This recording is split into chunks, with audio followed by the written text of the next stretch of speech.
Welcome back to Sledgehammer Horror, guys. I am Ken Sledge. And I'm Ashley Sledge. And let's talk horror. Today we are going to talk about a movie that really means a lot to the both of us. Alfred Hitchcock's Psycho. Obviously, most of you know how this ends, but at the time this is probably, and still to this day, one of the best twist endings of all time. Absolutely. So, you want to get right into it, my love? Yeah, let's get into it. So Psycho starts off, there's a couple in a hotel room. You learn their names. It's Tom and Marion. And it's Marion's lunch break and they're there to be together. Marion wants a commitment from Tom, but Tom isn't willing to commit to her because he pays a lot of money to his wife in alimony, and he feels that Marion deserves more than what he can give her. But all she wants is just to be married. She doesn't care about the money. She Right. just wants to be married to him. And that's what we think at this moment, that money doesn't mean anything to her. Right. You know. So he doesn't want to commit, and so she breaks up with him. She goes back to work. She works at a real estate company. And in walks her boss and Mr. Lowry and a customer who is buying a house for his daughter. His daughter's getting married and Wedding present. A wedding present. So this house costs $40,000, and this man is paying in cash $40,000. $40,000 for a house. Yeah, I mean, sounds good, right? Right. So he gives the money to Marion, and Mr. Lowry says, Marion, when you leave, I'd like you to deposit this into the bank because I don't want $40,000 just lying around the office all weekend. Yeah. So she decides that she's going to go home early that day because she has a horrible headache that's been bothering her for a little bit now. So Marion's at home with the money. It's still in her purse. She didn't deposit it, apparently. Right. And she's packing her bags to leave. She's driving and is stopped in traffic, and she sees her boss, Mr. Lowry, walking. And I love this scene, as you can see, like, he gives her that look, like, wait a minute, I thought you were going home sick. Yeah, like, what are you doing out here? So he does have that confused look on his face. He does. So Marion, it's a lot of driving sequences you see, and there's a lot going on in her head. Like she's kind of going through all the scenarios of what everybody's thinking. Yeah. And she gets so tired that she pulls over on the side of the road, and falls asleep. I do want to say I like a lot of the shots they do. Yeah. As she's driving. And like you see these monuments and things that you've actually seen in real life, and it's like, oh, this was from Psycho, that's from Psycho. So It's really cool to watch this driving scene and just see some of the things that are going by as she's going. And I mean, who doesn't do that when something's going on and you're playing all these different scenarios in your head? Yeah. So yeah, that is a good scene.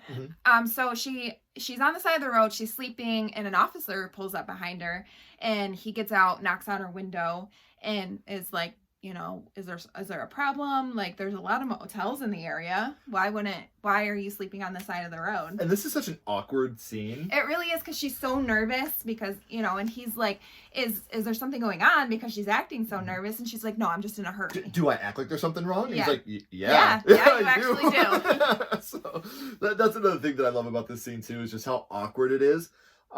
So then she drives to a car dealership. Yes. The officer follows her there, parks outside as she's in there.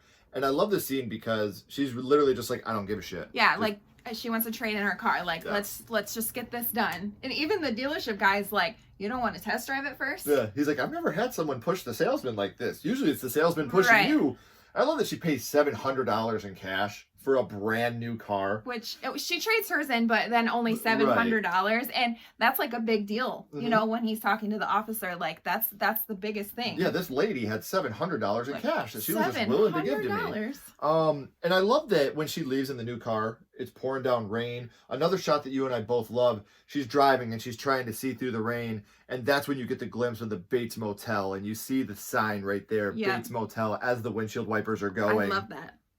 So she pulls into where she sees Bates Motel, and she goes in the office, is looking for someone. There's no one there. And then on the side of the office is the owner of the motel's house, and she looks up, and going across the window is an old woman walking. Yeah. And the house just looks creepy. It really does. I love the Bates Motel. I love the Bates house. Like, to me, this is like the nightmare house. Yeah. Like, I love it so much. Yeah, it's really cool. So then she sees a young man. He's running out, apologizing. And she asks if he has any vacancies. And he says, yeah, we have 12 vacancies and 12 open cabins, because apparently nobody comes there. Ever since they built the highway, no one comes through around here no more. Yeah, so he, they go back and forth. She signs in, and he gives her the very first cabin, so if she can be close if she needs anything. So there he goes out to her car, gets her bags, carries them into the cabin for her, tells her about the things that are somewhat nearby, like a restaurant. He asks if she's hungry, asks her to come up to the house and have dinner. At this point, she really doesn't, you can tell that she's like, yeah, but like, I'm not sure if I want to do this. She's really hesitant. She still obliges, though. Yeah, she finally is like, yeah, okay.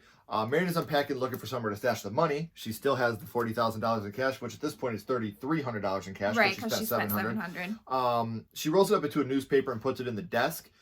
Then she overhears Norman talking to his mother, Norma, and she's actually yelling at Norman about inviting Marion to dinner. So instead, Norman takes her a tray of food. Right. And at this point, they walk to the back, and they go to the parlor that's inside the office. Yes. So in the parlor, there's a bunch of stuffed birds everywhere. And Norman likes taxidermy. Yeah. And, Marion's looking at him, and he says that he likes the stuffed birds because birds, they look more passive than other animals.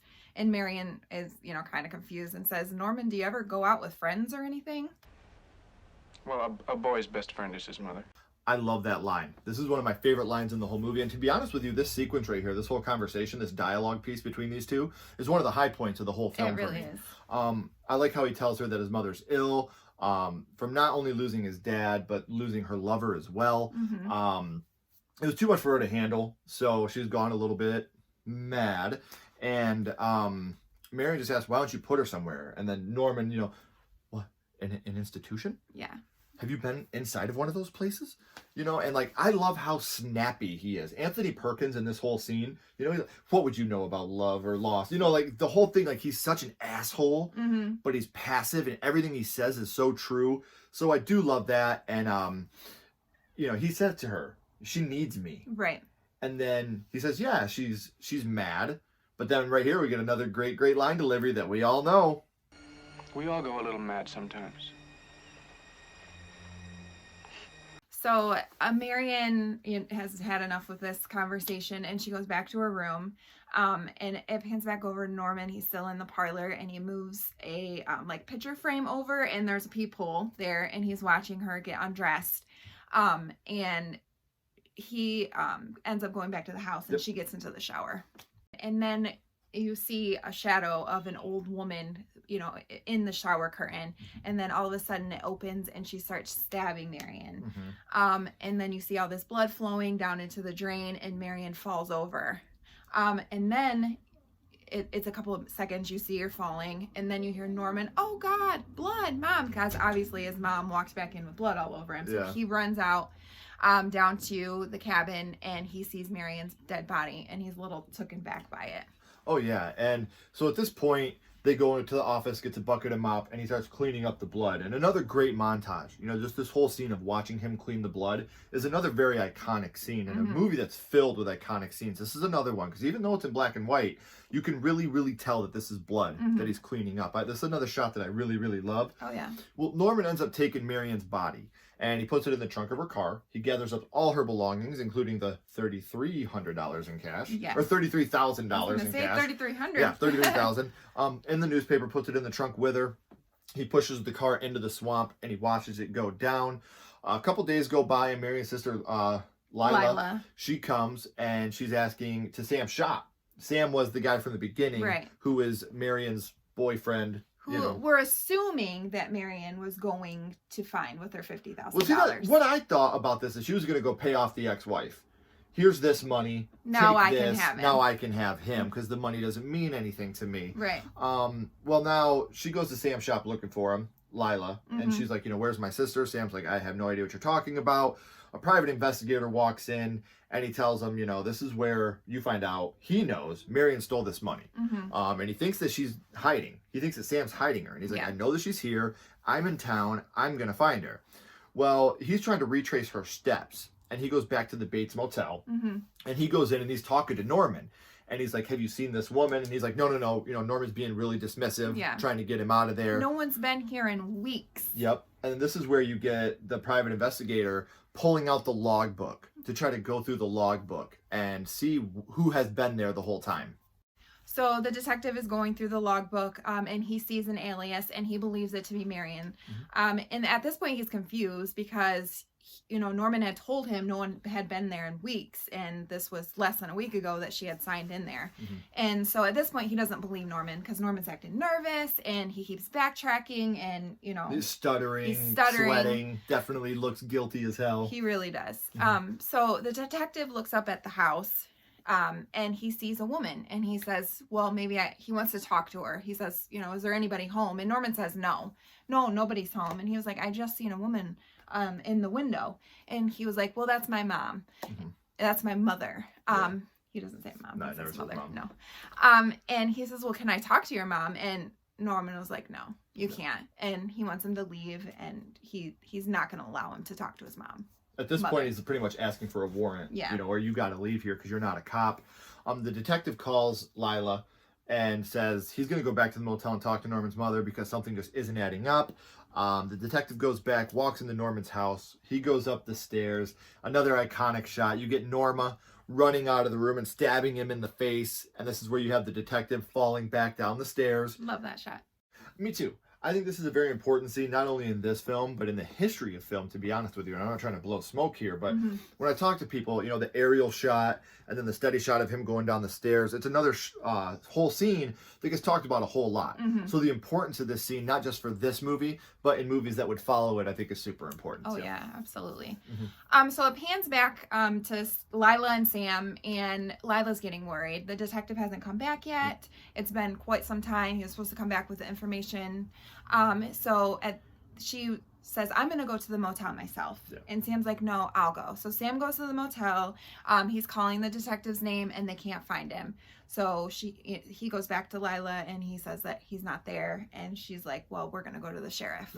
So they go to the sheriff's house, and the sheriff thinks that the detective was probably paid off by Marion and ran off with the money. He found her. She paid him. So he just took off. And Lila doesn't believe that. And she was like, why don't you call Norman himself? The detective went there to talk to Norman's mother. Norman Bates's mother has been dead and buried in Green Lawn Cemetery for the past 10 years. That's a twist. That's very twisty. So after that bombshell, we learn that Norman's been dead for 10 years. She poisoned herself and her boyfriend. Norman is the one that found him. But we've seen Norma. We watched her kill the detective. We've seen her sitting in the window. We've seen her pacing in the window. We've heard her arguing with Norman. We've heard her and Norman arguing. We watched her kill Marion in the shower. Right. So what the hell's going on here, And the sheriff has the same thing. He's like, well, if you guys see Norma sitting in that window, who the hell's been buried in that there cemetery for the last 10 years? Right. So it pans back to the Bates residence, and Norman is trying to convince Norma to go down to the fruit cellar because they're going to find her there, and, they think she's dead. So she doesn't want to. They're arguing back and forth, and finally he's carrying her to the fruit cellar. Another scene that's really good because you have that same aerial shot, but you also have her bitching at him. Yeah. It's dark and damp. I don't want to go in the fruit cellar. So then we cut back over to the church. Yeah. The sheriff's getting out of morning service at the church, and Lila and Sam ask the sheriff if he's ready to go to the Bates Motel. He says, I've already been there. I've already checked it out. I've already talked to Norman. He was all alone. There was nobody else there. She's not convinced, so she tells Sam they're going to pretend to be a married couple, and they're going to go there anyway. So while Sam is checking in, she goes and checks cabin 1 and sees that it's unlocked. Yeah. When Norman tries to take Sam down, they decide they're going to go search the cabin, see if they can't find anything. They don't find anything unusual, so she says she's going to keep Norman busy so Sam can go up to the house to talk to his mother. Yes. So Lila goes into the house and is looking through Norma's room. Meanwhile, Norman and Sam are at the office, and they start arguing. It's a really awkward conversation, too, because you can tell that Sam's just being so snoopy, and Norman's starting to sniff him out at this point, too. Yeah. Like, you're asking me a whole lot of questions there, mister. Right. And so they're arguing, and Norman realizes, like, where's that lady that came with you? And so he knows that she's going up into the house. So Norman hits Sam in the head with the vase, knocks him out, and starts running up to the house. This is when Lila sees him through the front door and hides behind the stairs. And behind the stairs, she sees the door to the fruit cellar, and she goes down to the fruit cellar, and there's sitting Norma. And Norma. She turns her around, and this is when we find out that Norma is a skeleton. So the fact is, Norma has been dead this whole time. She has. Didn't see it coming, did ya? After she turns him around, that's when Norman comes in and is all dressed in a wig and his mom's clothes and has a knife, and she starts screaming, and Sam comes in and grabs him and takes the knife from him. Right, they end up having a little bit of a fight and he gets taken down. So we then cut to the police station where a psychiatrist talks to Norman, but at this point it's no longer Norman. He's just Norman. Norman's completely taken over. And then Lila asks if he admitted to killing Marion. He says, you know, the mother did, but Norman actually knows nothing about it. Right. Norman was attracted to Marion, and the Norma part of him took that very offensively and ended up killing her because he was attracted to her. And this is where you get the scene of Norman just sitting there with the mother. I'm not even gonna swat that fly. I hope they are watching. They'll see. They'll see and they'll know. And they'll say, why, she wouldn't even harm a fly. And I love at this point, this is the end of the film, and I love how when it cuts from Norman sitting there to the car getting pulled out of the swamp, you slightly see a skull be superimposed over Norman's face. So that we end with the car getting lifted out of the swamp, like I said. Now, this is a film that has become so iconic in the annals of history of not just horror, but storytelling film. I mean, how many people don't say, everyone goes a little mad sometimes, or how many horror movies is that line in? Yeah. And I mean, look at Scream, one of the most influential films of all time. Absolutely. And that's one of the biggest twists of that movie is one of the lines from this movie. So if we're giving this movie a ranking on a skull count, probably going to be one of the highest we've done. I didn't see this coming, and I'm going to give this 4.5 out of 5. It does have some pacing issues at times, but I love this movie. This is a movie I love, and we were going to do an episode of Versus on this film with the Vince Vaughn remake. Yeah.